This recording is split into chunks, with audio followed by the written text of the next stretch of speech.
Dear friends, according to early Christian legends, the evangelist Luke was a physician and a friend of Apostle Paul. It is difficult, of course, to make any judgment about Luke's medical training. There are some signs that he might be a little better informed about medicine than others. Similarly, his relationship to Apostle Paul is difficult to judge as well. He certainly did not know Paul well enough to capture his theology and Pauline thought process. We know it directly from Paul's own writing, and what we have recorded by Luke does not match what we know directly from Paul.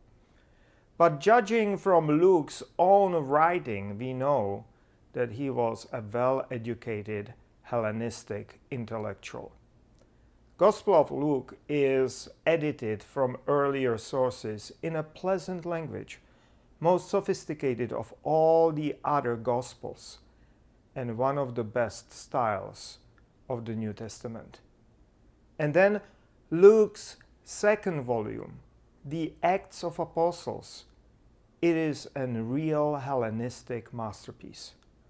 Modern scholars cannot decide about Acts' precise inspiration or its exact literary category. Is it an Hellenistic historiography, an Hellenistic biography, or Hellenistic novella? Difficult to decide.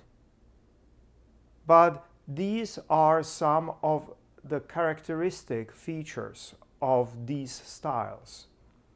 Firstly, Acts of Apostles contain periodoi, that means travelogue, journeys of the main character. Because Hellenistic people were eager to read and learn about new distant lands, distant cities, cultures, customs, religions. Similarly, Acts contain elements of teras or tauma. It means fascination with supernatural, miraculous, or bizarre. Hellenistic people love to be teased with religious or supernatural mystery. Acts definitely contain aretology, lifting up virtues of the main character or characters and setting him or them as an example for the audience. And Acts also contain made-up speeches of the main characters, just like Hellenistic historiographer in pivotal points would insert believable but invented speeches. All of it is part of highly entertaining, even thrilling storytelling full of danger, suspension, and jeopardy.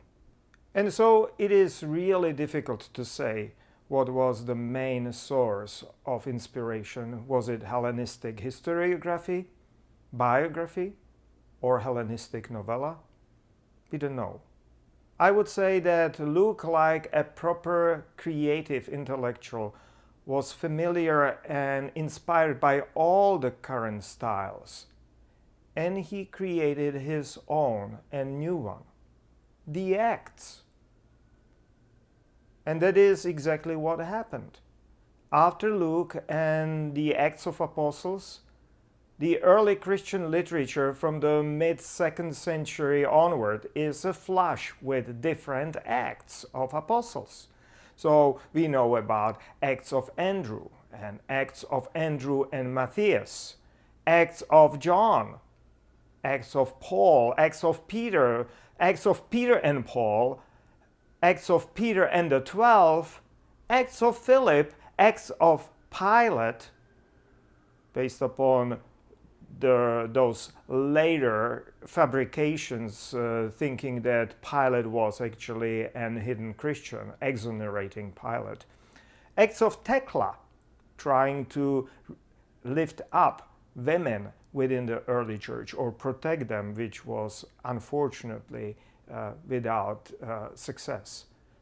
and Acts of Thomas with Gnostic flavor.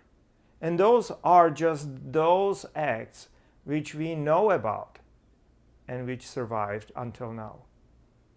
The evangelist Luke is the first author and the father of this thrilling Hellenistic style, highly entertaining and on the background also educating early Christian literature. And that is something you might not know about the Bible.